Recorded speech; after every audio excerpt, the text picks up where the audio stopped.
Oh wow, this is a very dynamic office you have here. Well, this is the predator that I fought. See, when you're a real stud like me, then you fight the predator with your bare hands and wipe them out. Then here, the Terminator traveling through time. Of course, if I could do this in real life, I would travel back to 1812 and wipe out gerrymandering.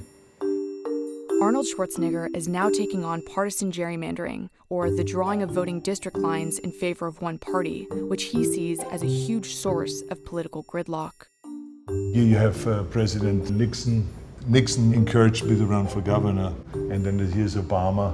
Do you remember what you were joking about here? It could easily be about Democrat versus Republican. I'm sure there was some joke about that.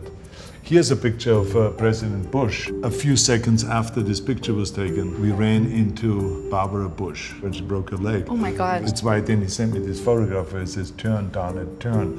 And here's President Reagan.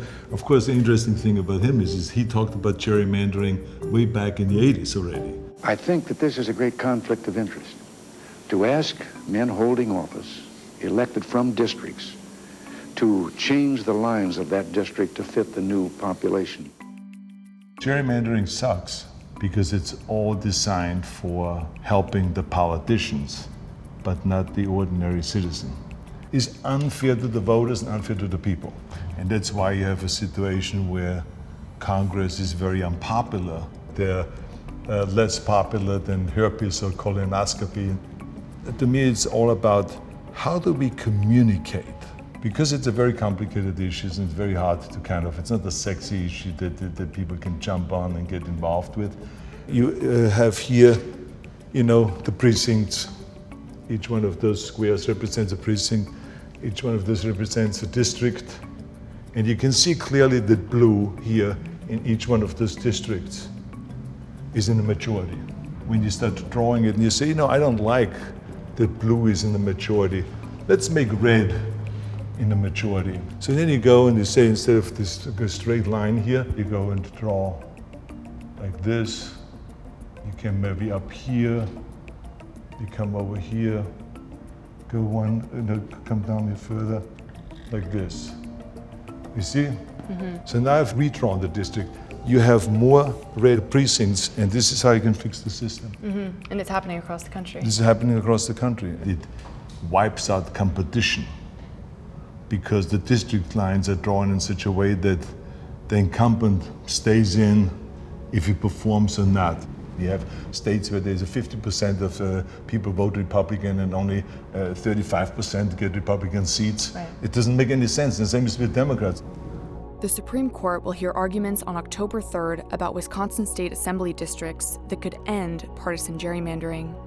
In Wisconsin, the state assembly districts have been so skewed that Republicans won 63 of the 99 state assembly seats in 2014, despite only taking 52% of the statewide vote. Going against the Republican National Committee, Schwarzenegger is supporting the plaintiffs and even helping with their legal bills.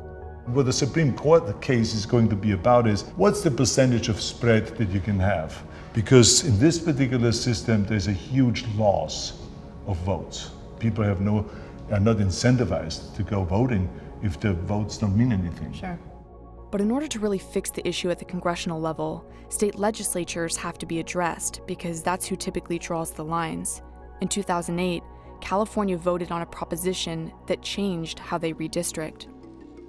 Before we did the redistricting reform in California, we had situations where we had 265 congressional elections and only one in 10 years changed party hands. Only one. Wow. Think about that. Yeah.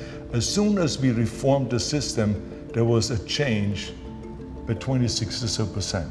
We in California, luckily, have done away with it. So now you have Republicans, voting for environmental progress, and at the same time, you have Democrats voting in favor of the Chamber of Commerce.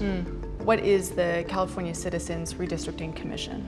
Normally, it's the politicians that draw the district lines. That's the way it's set up. Mm-hmm. We said we should take that power away from the politicians and make ordinary citizens draw the district lines, and to draw it in such a way where one doesn't even look at the party situation at all and just brings sanity into the way the district lines are drawn, so that they're competitive, so that someone that is an incumbent should never feel at ease.